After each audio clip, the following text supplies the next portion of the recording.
ፕሬዝዳንት ዊሊያም ቶልበርት መኝታ ክፍል ገሰገሱ። ከሌሊቱ 7 ሰዓት ግድም የቤተ መንግስቱን በሮች እየገነበሩ ወደ ፕሬዝዳንቱ መኝታ ክፍል ዘለቁ። ፕሬዝዳንት ቶልበርት ምን እንደተፈጠረ እንኳን ገና በቅጡ ሳይረዱ ከተኙበት ክፍል በቢጃማቸው እንዳሉ በጥይት ደበደቧቸው። አስከሬናቸውንም እየጎተቱ አውጥተው ከቤተ መንግስቱ አደባባይ ላይ ጣሉት።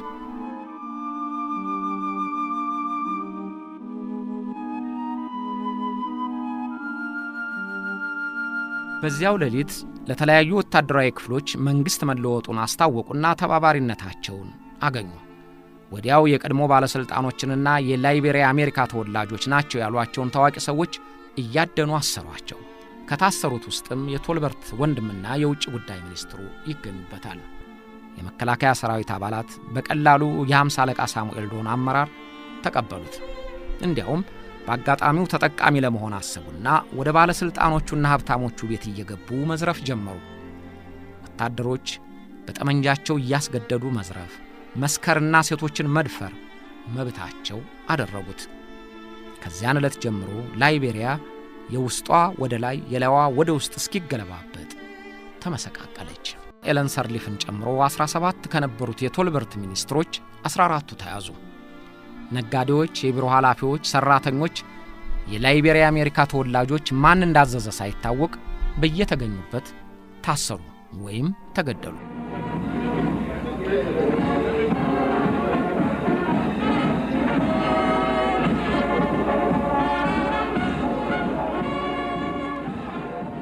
የፕሬዝዳንት ቶልበርት የካቢኔ ሚኒስትሮች መታሰራቸው አልበቃቸውም። እንዲዋረዱና እንዲሰቃዩ ወታደራዊ መንግስት አዘዘ። የዚያን ጊዜዎቹ ሚኒስትሮች ሁሉም ከአንድም 2 ዲግሪ ያላቸው በአሜሪካ የተማሩ ሀገር ሲመሩ የቆዩ በመሆናቸው ይበልጡናል ብለው የበታችነት ስሜትና ጥላቻ ያደረባቸው ወታደሮች ለበቀል ተነሱባቸው። ስለዚህ በታሰሩበት ወቅት ጥቂት የደፈረሰ ውሃ እንጂ ምግብ እንዳይሰጣቸው ተከለከሉ። አንዳንድ ጸሐፊዎች ለነፍሳቸው ማቆያ ያህል ዳቦ ይጥሉላቸው ነበር ሲሉ፣ አንዳንዶቹ ደግሞ ጨርሶ ተከልክለዋል ይላሉ። ነገር ግን ሚኒስትሮቹ ተርበው እንደነበረ፣ ተጎድተውና ከሰውነቱ ውጪ እንጠራወዙም እንደነበረ ሁሉም ጸሐፊዎች ተስማምተውበታል።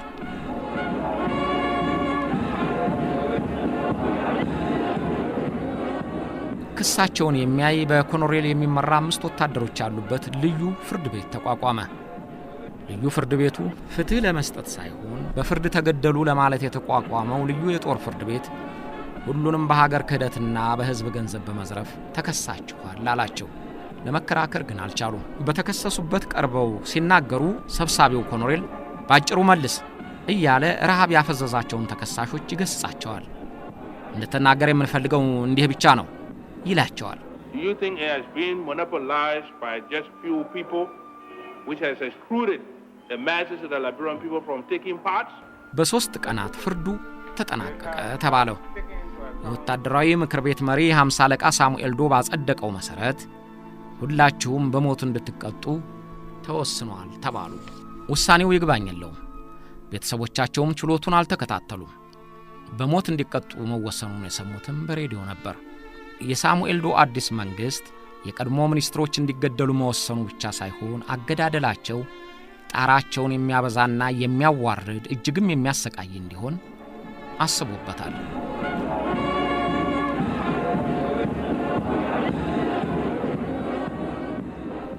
በባህሩ ዳርቻ 13 ጉድጓዶች ተቆፍረው የእንጨት ምሰሶዎች ተተከሉባቸው። 13ቱ ሚኒስትሮች በአውቶቡስ ተጭነው ወደ መገደያቸው የባህር ዳርቻ ተወሰዱ። ካኔቴራና ሱሪ ብቻ ለብሰው ነጠላ ጫማ ተጫምተዋል። ይንጠራወዛሉ። በደስታ የሚፈነድቁ በመቶ የሚቆጠሩ የሞኖሮቪያ ነዋሪዎችና ጠመንጃቸውን ለመተኮስ የቋመጡ የሚመስሉት እስከ 100 የሚደርሱ ወታደሮች ቀድመው ከቦታው ደርሰዋል።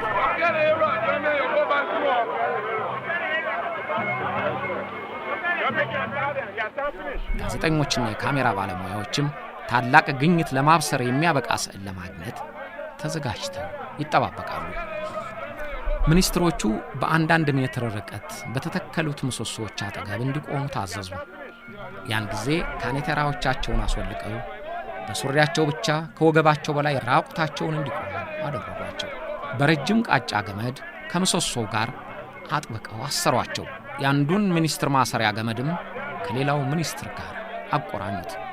ለገዳይነት የተመደቡት ወታደሮች እንደ ተናካሽ አውሬ እየተቅበጠበጡ ከፊታቸው በተርታ ተሰልፈዋል። የውጭ ጉዳይ ሚኒስትሩ ጸሎት ማድረግ ሲጀምር አንዱ ወታደር ውሸታም እግዚአብሔርን አታውቅም ሲለው ይሰማል። ገዳው ወታደር ተገዳውን ሚኒስትር ወደ ፈጣሪው በመጸለዩ ዘለፈው። መከራ የወረደበት ሚኒስትሩ የባለ ጊዜውን ወታደር አባባል ከምንም ሳይቆጥር ጸሎቱን በጸጥታ ሲቀጥል በፊልሙ ላይ ይታያል።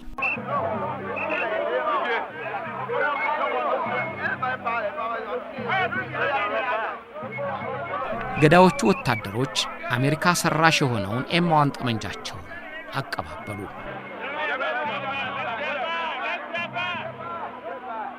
ፊሽካ ሲነፋ ተኮሱ።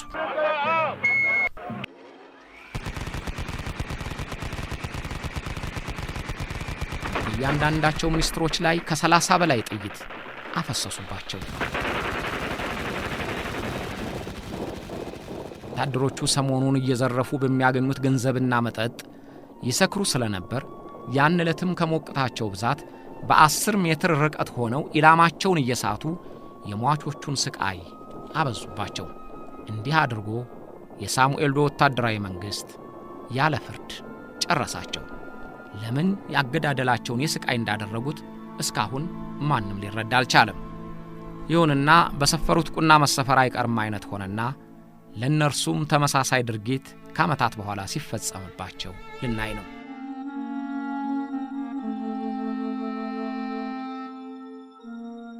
የሚኒስትሮቹ አገዳደል የመጀመሪያና የተለየ በመሆኑ አነሳሁት እንጂ ሳሙኤል ዶ ስልጣን ከያዘ ጀምሮ ከስልጣን እስኪወርድ ድረስ በላይቤሪያ ግድያና ዝርፊያ አላባራም።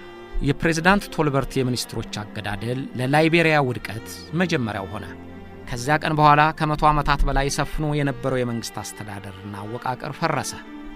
በአፍሪካ በአንድ ፓርቲ በኋላም የተቃዋሚ ፓርቲ ተፈቅዶላት የነበረችው ላይቤሪያ የአንድ ጎሳ ቡድን የሚመራት የምታስፈራና ክፉ ድርጊት የሚነገርባት ሀገር ሆነች።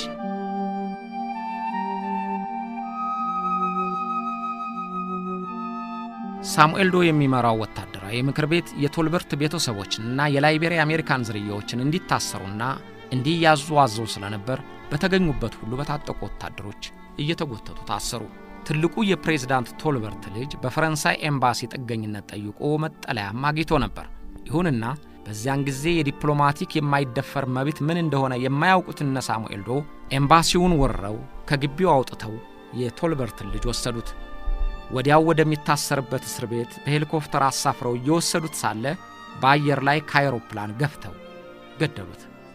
የሳሙኤል ዶ ወታደራዊ መንግስት በእንዲህ ያለ ጭካኔ ይቀናቀኑኛል፣ ችግር ይፈጥሩብኛል ያላቸውን ሁሉ ሲያስወግድ ከረመ።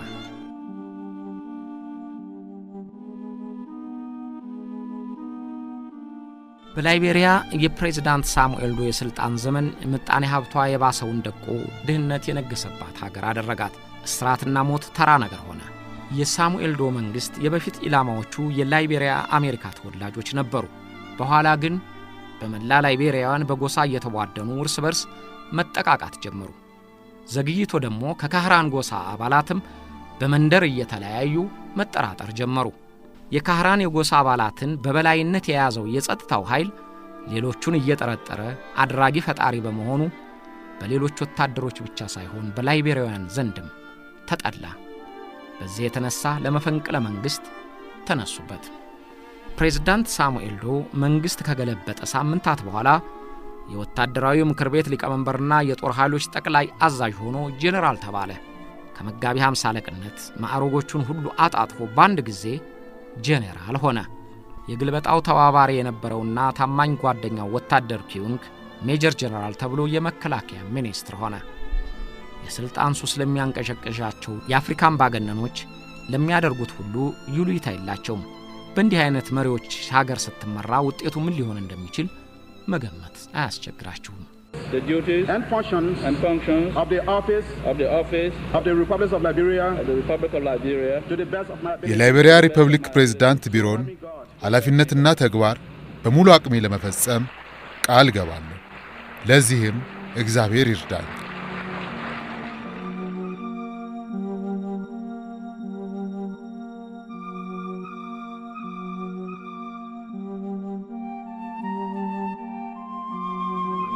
የላይቤሪያ አስተዳደር ልዩ ግንኙነት ያላት አሜሪካ በማንኛውም ጉዳይ አማካሪ፣ የገንዘብ ደጋፊና ለጋሽ ሆና ኖራለች። ፕሬዝዳንት ቶልበርትም ሆነ ከእርሳቸው በፊት ያሉ መሪዎች አሜሪካ ድረስ እየሄዱ ለአሜሪካ ምክር ቤት አባሎች ንግግር እንዲያደርጉ በክብር ሲጋበዙ የኖሩ ናቸው። አሁን ያለው የአፍሪካ አስቸጋሪ ሁኔታ ለአሜሪካ ምርጫና ግንዛቤ ፈተና ጋርጦባታል።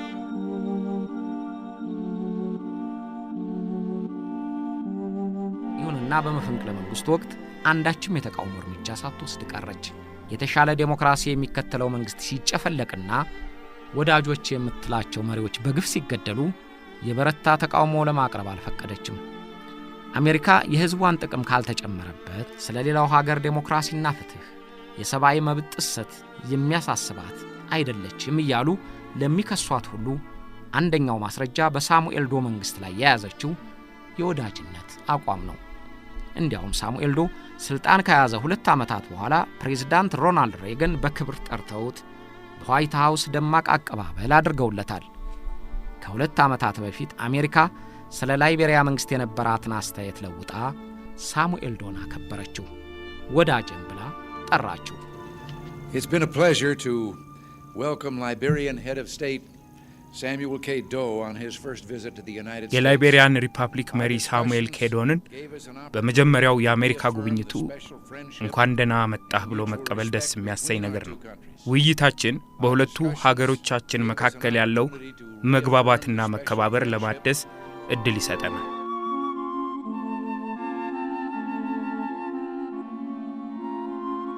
አንዳንድ ጸሐፊዎች ያን ጊዜ አሜሪካ ሳሙኤል ዶን የደገፈችው የቀዝቃዛው ጦርነት ጊዜ ስለሆነና ኮሙኒስቶች በአፍሪካ እግራቸውን መትከል እንዳይችሉ ለማድረግ ነው ይላሉ። በዚያው ጊዜ ግን አሜሪካ ኔልሰን ማንዴላንና ድርጅታቸውን ኤኤንሲን አሸባሪ በሚል መዝገብ ውስጥ ፈርጃቸው ነበር። ከ9 ዓመታት በኋላ ደግሞ ለፕሬዝዳንት ሳሙኤል ዶ ያላት አክብሮትና ድጋፍ እንዴት እንደተቀየረ ልናይ ነው።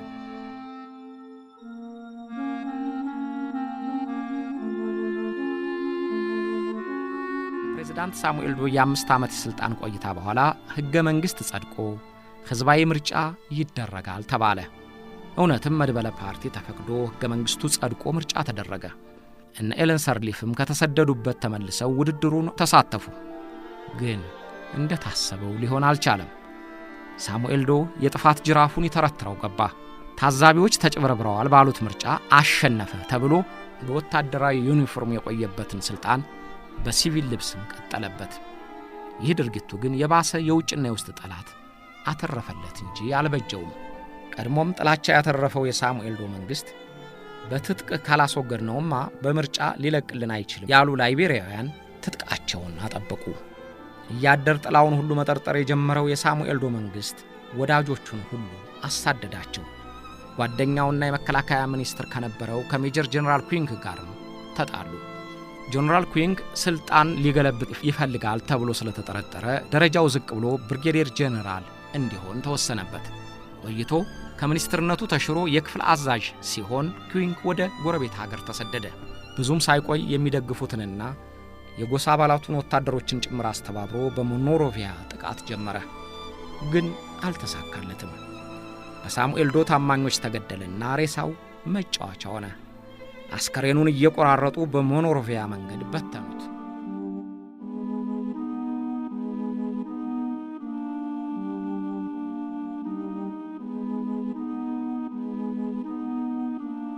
የፕሬዝዳንት ሳሙኤል ዶ መንግስት ጥፋት ያገኘበትን ሰው ብቻ አይቀጣም፣ ቤተሰቡንም አይለቅም፣ ጎሳውንም ይጨምራል። ስለዚህ ራሱ አባል ከሆነበት ከካህራን ጎሳ አባላት ውጭ ያሉት በሙሉ ተስማሙበትና በሳሙኤል ዶ ላይ ዘመቻ ከፈቱ። ዘመቻውም ከኮት ዲቫር በኩል አድርገው ወደ ሞኖሮቪያ እንዲገሰግሱ ተመከረ። የታጣቂዎቹ መሪ ቻርልስ ቴለር ሆኖ ተመረጠ። በኋላ ፕሬዝዳንት የነበረው ቻርልስ ቴለር በዚያን ጊዜ በማጭበርበር ወንጀል ተከሶ በአሜሪካ እስር ቤት ውስጥ ነበር። ነገር ግን ማን እንዳስፈታው ሳይታወቅ ሲአይኤ ነው ተብሎ ታምኖበታል። ለስልጠና ተብሎ ሊቢያ ተገኘ። አሜሪካና ሊቢያ ምንም እንኳን አይንና ናጫ ቢሆኑ ለዚህ ተልኮ ተስማምተዋል ይባላል። ቻርልስ ቴለር የብሔራዊ አርበኞች ግንባርን፣ ፕሪንስ ጆንሰን ከቻርልስ እዝ የተገነጠለውን ነፃ የአርበኞች ግንባርን እየመሩ ከኮት ዲቮር ወደ ሞኖሮቪያ እንዲገሰግሱ መንገዱ ተመቻቸላቸው። አሜሪካ የሳሙኤል ዶን ወዳጅነት በይፋ ሳይሆን በድብቅ ሰረዘችው።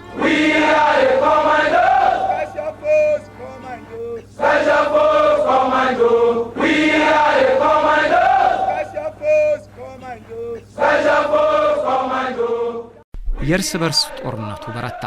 ታጣቂዎቹ ጉልበት እያገኙ ወደ ሞኖሮቪያ ሲቀርቡ ሳሙኤል ዶ ከስልጣኑ እንዲወርድ ተጠየቀ።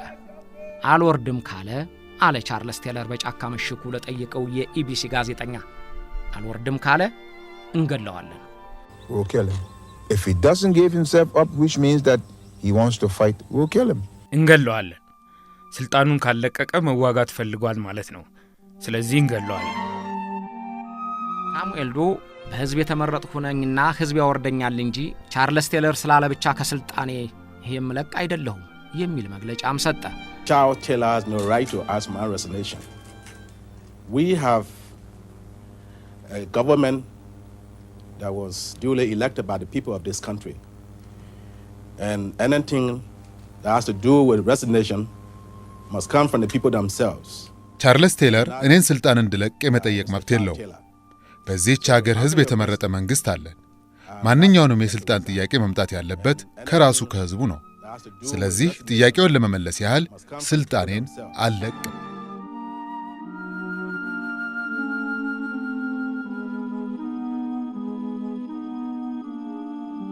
ሳሙኤል ዶ በወታደራዊ የደንብ ልብሱ ላይ ማዕረጉን እየጫነ ሽጉጡን እያገነደረ በወታደሮች እየታጀበ ሽፍቶች የሚላቸውን እነ ቴለርን እናወድማቸዋለን ከማለት አልተቆጠበም።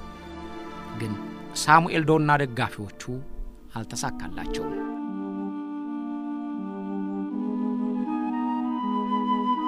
በፍጥነት የመንግስት ወታደሮች እየተሸነፉ ታጣቂዎቹ እየበረቱ ሞኖሮቪያን ከበቧት።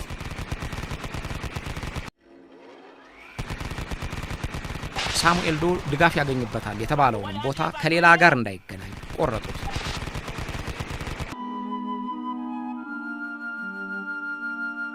ፕሬዝዳንት ሳሙኤል ዶ የአትላንቲክ ውቅያኖስን እያካለለ ከተሰራው ቤተ መንግስት ውስጥ 500 ከሚሆኑ ታማኞችና የሰለጠኑ ወታደሮች ጋር መሽጎ ከተቃዋሚዎቹ ጋር መዋጋቱን ቀጠለ።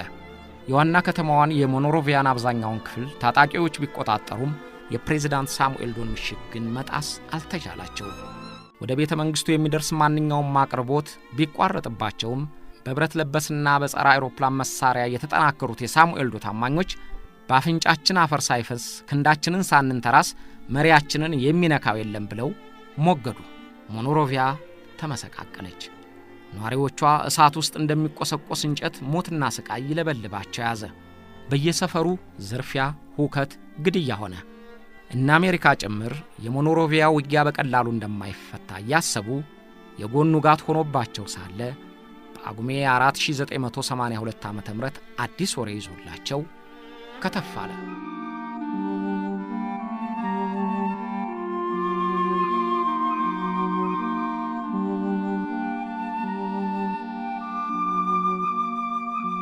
ጳጉሜ 4 ከቀኑ በ8 ሰዓት ሳሙኤል ዶ ከምሽጉ ወጥቶ ከተቃዋሚዎች ጋር ለመደራደር እንዲችል በኢኮዋስ የሰላም አስከባሪ የጦር ሰፈር እንዲሄድ ስምምነት ተደረሰ።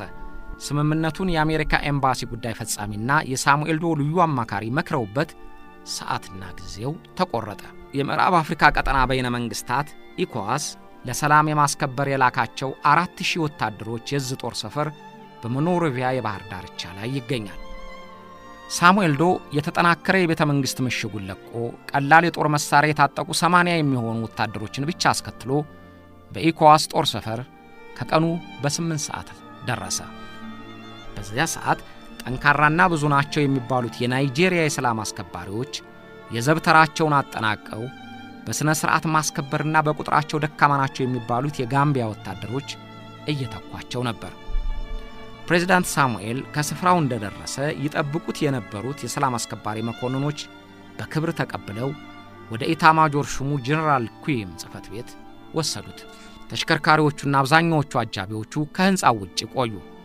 ጥቂት አጃቢዎቹ ደግሞ የጀነራሉ ጽፈት ቤት መተላለፊያ ድረስ ሄደው ከውጭ እንዲቆሙ ታገዱ።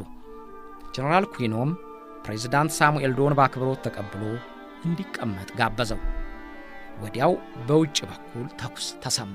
ለካ በዚያው ሰዓት ሳሙኤል ዶን የተከተሉት አጃቢዎች ከታጠቁት የበለጠ የጦር መሳሪያ የያዙ ከባድ መሳሪያ የታጠቁ የተቃዋሚው የፕሪንስ ጆንሰን ወታደሮች በኢኮዋስ የጦር ሰፈር አሸምቀው ደርሰው ኖሯል።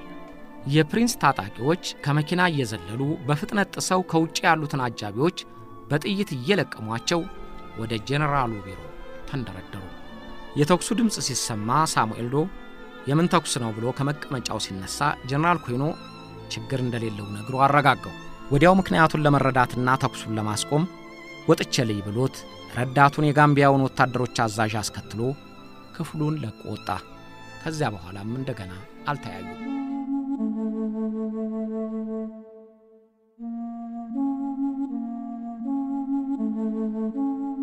ጄኔራሉ ክፍሉን ለቆ እንደወጣ የፕሪንስ ጆንሰን ታጣቂዎች በመተላለፊያው ላይ የቆሙትን አጃቢዎች በርምታ ተኩስ እየመቱ ሳሙኤል ዶ ከተቀመጠበት ክፍል በሩን በርግደው ገቡ። በታጠቀው ሽጉጥ አንዲት ጥይት እንኳን ሳይተኩስ እግሩን በጥይት መተው ማረኩት። በዚያ የኢኮዋስ የጦር ሰፈር 80 የሚሆኑት የሳሙኤል ዶ ወታደሮች በደቂቃ ውስጥ ተረፈረፉ።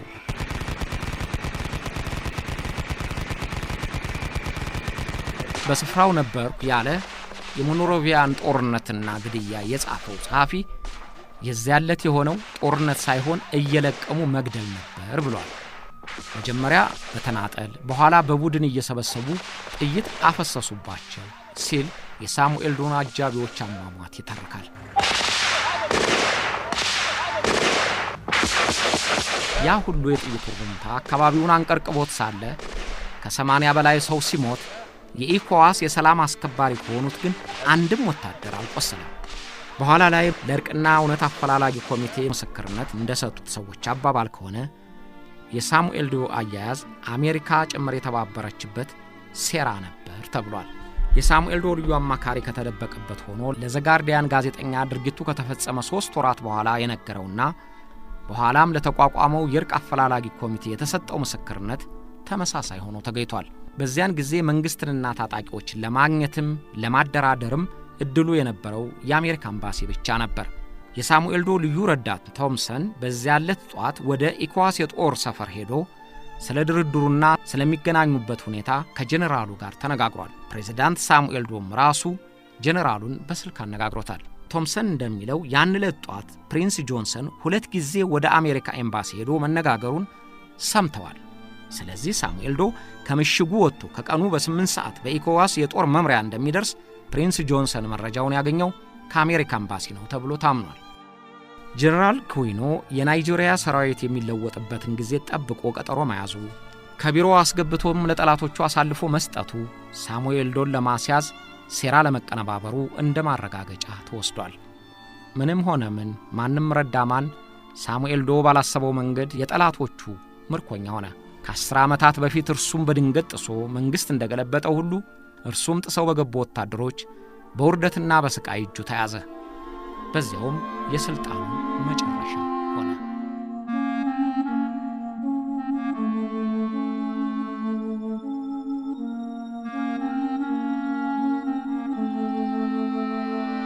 ፕሬዝዳንት ሳሙኤል ዶ እጁ ሲያዝ ከቆሰለው እግሩ ደም እየፈሰሰ ነበር።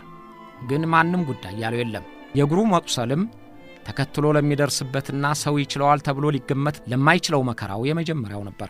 ያ ሁሉ የተቃዋሚ ታጣቂ ከዚህ ያልደረሰህ የተባለ ይመስል በሰደፍና በዱላ በርግጫና በጡጫ እየነረቱ ልብሱ እስኪቀደድ እየጎተቱ በመኪና ላይ ጫኑት። የማረኩት ታጣቂዎች እየፎከሩ እየጮሁ እየሳቁ እየሰደቡት ከአትላንቲክ የባህር ዳርቻ ከሞኖሮቪያ ፈንጠር ካለው የፕሪንስ ጆንሰን የጦር ሰፈር አደረሱት። ከመኪናም አውርደው እየጎተቱ መሬት ላይ አስቀመጡት። ድብደባው አላቋረጠለትም። እጁ ወደ ኋላ በሲባጉ ተጠፍንጎ ታስሯል። ከውስጥ ሱሪው በስተቀር ልብሱ ተገፎ ራቁቱን ሆኗል። ጫማው ወልቋል። ታጣቂዎቹ እያሰቃዩት ቆይተው አለቃቸው ጆንሰን ፕሪንስ ወዳለበት ክፍል ጎትተው ወሰዱት። ደሙ መውረዱን አላቋረጠም።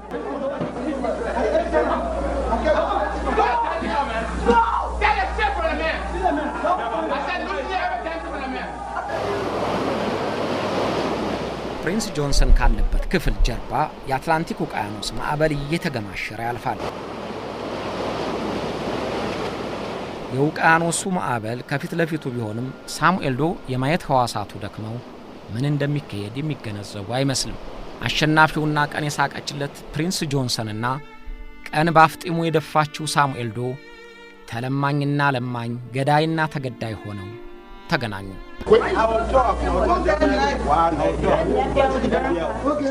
የተቃዋሚው ፓርቲ መሪ ፕሪንስ ጆንሰን ፕሬዝዳንት ሳሙኤልን ሲያየው ቁጣው በረታ። ለካ እንደዚህ ቅርጽህን አታሃል፣ አይዞህ እናስተካክልልሃለን እያለ በክብደቱ አፌዘበት።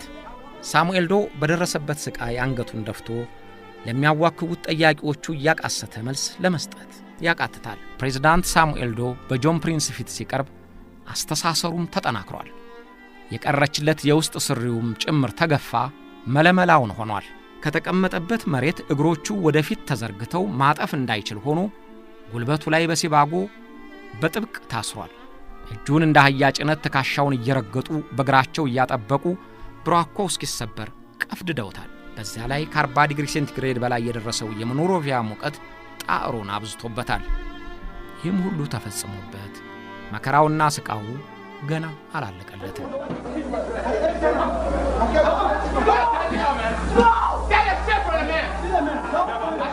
የነጻ አርበኞች ግንባር መሪና ማራኪው ፕሪንስ ጆንሰን ግን በምቹ ወንበር ላይ ተቀምጦ ሙቀቱ እንዳይሰማው ይራገብለታል። የቆርቆሮ ቢራ ይጠጣል። ከፊቱ ቁጭ ብሎ ታንጎ ታንጎ እያለ በሬዲዮ ትዕዛዝ ይሰጣል። ታንጎ ታንጎ ሰንሻን calling emergency over. ታንጎ the sunshine. If you are listening to me, this emergency over. ሳሙኤል ዶን በቁጣ ይጠይቀዋል። ስለገደላቸው የቀድሞ ሚኒስትሮችና ዜጎች ገንዘብ ስለደበቀበት ቦታ ይጠይቁታል። ታጣቂው ሁሉ የጠመንጃ ፈሙዙን ፊቱ ላይ እየደቀነ ተናገር እያለ ይጎነትለዋል። ዘና ማለት የፈለጉት ደግሞ ትከሻውን እየረገጡ እያሳቁና እጃቸውን እያነሱ ፎቶግራፍ ይነሳሉ። ፕሪንስ ጆንሰን በደረቱ ያንጠለጠላቸውን 2 ቦምቦች እየነካካ በቁጣ አንባረቀበት። አሁን መረጃ ነው የምፈልገው፣ መረጃ ብሎ ደነፋበት። ከህዝቡ የዘረፍከውን ገንዘብ የት ደብቀዋል?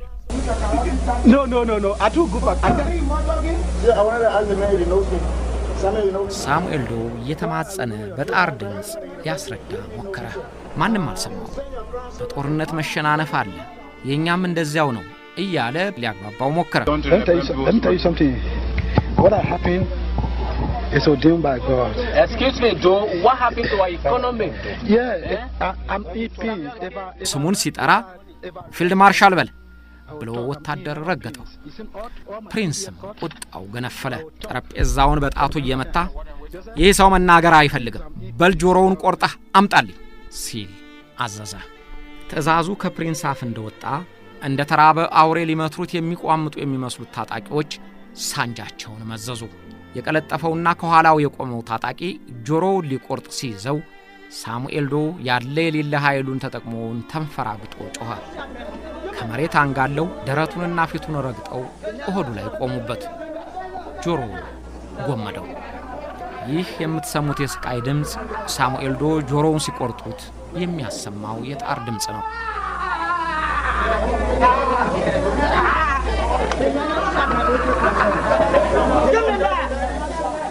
ይሁንና በዚህም መከራው አላለቀለትም። አንደኛው ጆሮው ተቆርጦ ደሙ እየፈሰሰ ከተጋደመበት ቀና ብሎ ልመናውን ሊቀጥል ሲል ፕሪንስ ጆንሰን በቁጣው እንደተሶረፈ ያኛውንም ጆሮውንም ቁረጥልኝ ሲል አዘዘ። ደም የተጠሙ የሚመስሉት የፕሪንስ ታጣቂዎች እየፈነደቁና እየተስገበገቡ ፊቱን እንደገና ወደ መሬት ሰፍተው ሌላውን ጆሮውን ሲቆርጡና ሳሙኤል ዶ እየጮኸ ኧረ በቃ እያለ ሲማጸን በቪዲዮ ላይ ይታያል። ሳሙኤል ዶ በደረሰበት ስቃይና መከራ ብቻ ሳይሆን በቪዲዮ እየተቀረጸ የሰውነቱ አካላት ሲቆረጡ ለመታየት በዓለም የመጀመሪያው ፕሬዝዳንት ሆነ።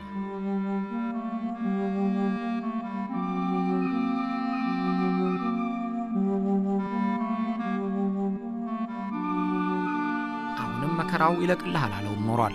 ፕሪንስ ጆንሰን ከክፍሉ ከወጣ በኋላ እዚያ ያለው ወታደር የፈለገውን ጥያቄ በፈለገው መንገድ መጠየቁን ቀጠለ። እባካችሁ እጄን ፍቱልኝና ሁሉንም እነግራችኋለሁ እያለ ከሰዓታት በፊት የላይቤሪያ ፕሬዝዳንት የነበረው ሳሙኤል ዶ ተማጸነ።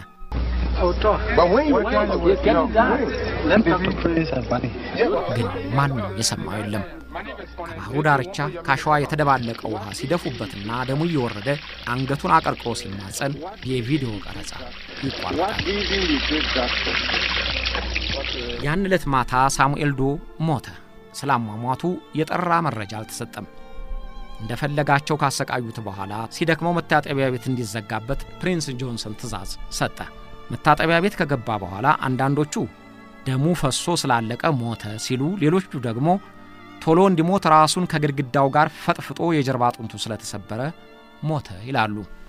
በማንኛውም መንገድ ቢሆን ለድርድር ከምሽጉ የወጣው ፕሬዝዳንት ሳሙኤል ዶ በሚዘገንን ስቃይ ተሰቃይቶ ስልጣን የያዘበትን ቀን ብቻ ሳይሆን የተወደደበትንም ቀን ረግሞ በ38 ዓመቱ ከብሪቱም ከስቃውም ተገላገለ።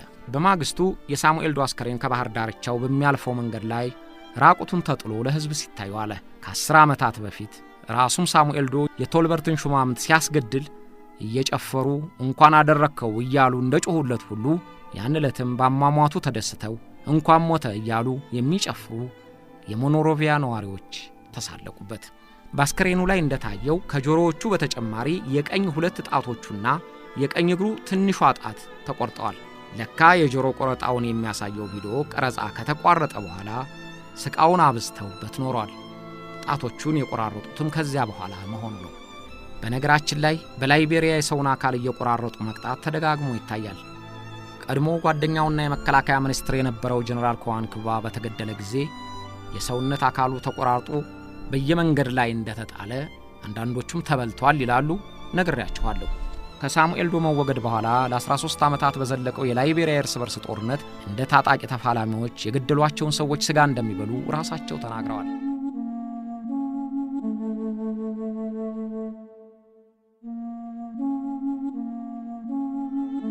ለ10 ዓመታት የላይቤሪያ ፕሬዝዳንት በነበረው በሳሙኤል ዶ ላይ የደረሰው ሁሉ ራሱን በቀዳሚዎቹ ላይ ያደረገው አይነት በመሆኑ የሚያስገርም ሆኖ ታይቷል። እርሱ በድንገት ጥሶ ፕሬዝዳንቱን እንደገደለ እርሱም ጥሰው በገቡ ታጣቂዎች ተይዞ ለሞት በቃ። እርሱም የፕሬዝዳንቱን ቶልበርትና ሌሎች የገደላቸውን ሹማምንት አስከሬን በአደባባይ ላይ እንዳሰጣው ሁሉ የእርሱም አስከሬን በመንገድ ላይ ተሰጥቶ አለ። እርሱም የቶልበርት ሹማምንትን በረሃብና በሕዝብ ፊት ታይቶ በማይታወቅ የስቃይ አገዳደል በባህር ዳርቻ እንዳስገደላቸው ሁሉ እርሱም በባሰ ስቃይና መከራ በባህር ዳርቻ ተገደለ። ላይቤሪያውያን እንዲጨፍሩ እንዳደረገ ሁሉ በእርሱም አስከሬን ላይ የደስታ አስክስታ ተደለቀበት። ወዲያም አለ ወዲህ ግን በሁለቱም የመሪዎች አወጋገድ የላይቤሪያ ሕዝብ ዋነኛ ተጎጂ ሆኖ ተሰቃየ። ብዙ ጊዜ እንደታየው ድህነትና መጠቃት የፈጠረው የሕዝብ ብሶት አርቆ ማየት ይከለክላል። ያለውን ማስወገድ እንጂ ስለ ተተኪው ለማሰብ ጊዜ አይሰጥም።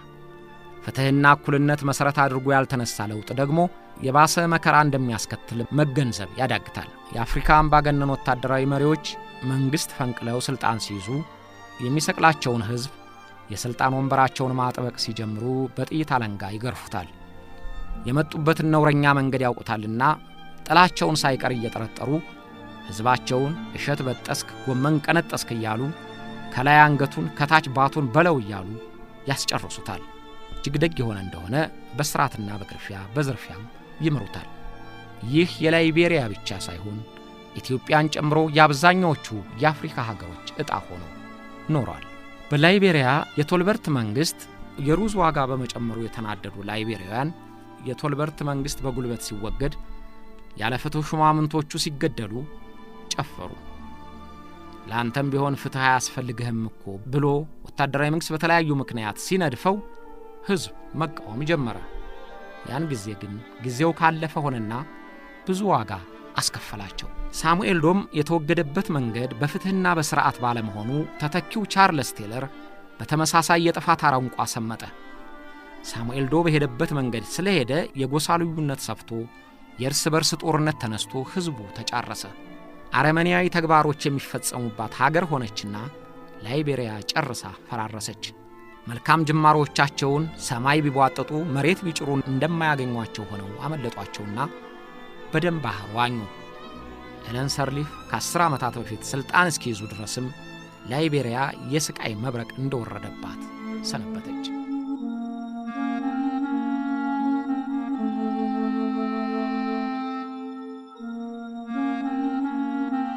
ፕሬዝዳንት ሳሙኤል ዶ በ10 ዓመታት የስልጣን ቆይተው ይህን ሰርቷል ተብሎ የጎላ ሙገሳ የሚሰጠው ተግባር አይጠቀስለትም። ሰርቷል ተብሎ የሚደነቅለት አንድ ትልቅ የእግር ኳስ ስቴዲየም ነው። ሳሙኤል ዶ የእግር ኳስ አድናቂ ነበር። ከሀገር መሪነቱ ጋርም የላይቤሪያ የፉትቦል ፌዴሬሽን ፕሬዝዳንትነትን ደርቦ ይዟል። ያን ጊዜ ነው ከጆርጅ ዊሃ ጋር ደህና አድርገው የሚተዋወቁት። አሁን ለፕሬዝዳንትነት የተመረጠው የ51 ዓመቱ ጆርጅ ዊሃ ታዋቂ የእግር ኳስ ተጫዋች የነበረው በሳሙኤል ዶ የስልጣን ዘመን ነው። ሳሙኤል ዶ ጆርጅ ዊሃን የወደውና የበለጠ ውጤታማ እንዲሆን ይረዳው ነበር ይባላል። ከ5 ዓመታት በፊት ጆርጅ ዊሃ ለፕሬዝዳንትነት በተወዳደረ ጊዜ የሳሙኤል ዶን ግድያ ለፍርድ አቀርባለሁ ብሎ ነበረ። ነገር ግን ነቀፌታ አስከተለበት። በላይቤሪያ ዋና የሚባሉት 16ቱም የጎሳ አባላት በሳሙኤል ዶ ያልተሰቃየ አልነበረምና የጆርጅ ዊሃ ተቆርቋሪነት ለነቀፌታ አጋለጠው። በአሁኑ ውድድሩ ግን ስለ ሳሙኤል ዶ መናገሩን የተዘገበ ነገር አላገኘሁም። በዚያም አለ በዚህ ሳሙኤል ዶ ከተገደለ በኋላ ለመጀመሪያ ጊዜ ከደጋፊዎቹና የሀገር ተወላጆች መካከል ጆርጅ ዊሃ ለፕሬዝዳንትነት ተመርጧል። የጆርጅ ዊሃንም ነገር ወደፊት እናየዋለን።